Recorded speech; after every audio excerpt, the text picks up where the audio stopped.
5 wanaendelea kuzuiliwa katika vituo vya polisi tofauti nchini Tanzania. Haya ni mambo ambayo tunataka kuona yakikoma haraka iwezekanavyo. Wote walioshikwa waweze kuachiliwa. Nataka niende moja kwa moja kwa yale matakwa yetu ambayo tunatoa katika hotuba hii.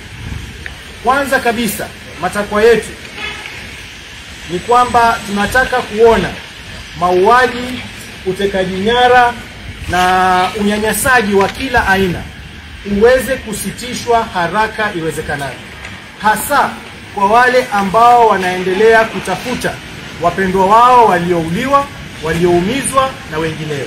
Haraka iwezekanavyo, hiyo ikome hivi sasa.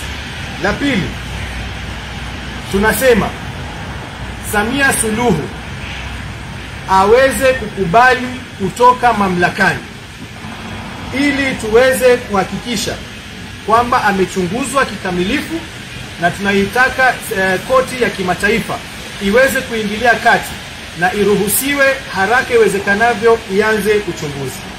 La tatu ambalo tunataka kuona likifanyika haraka iwezekanavyo ni kuachiliwa kwa wafungwa wote wa kisiasa walioshikwa kabla, wakati wa uchaguzi na baada ya uchaguzi.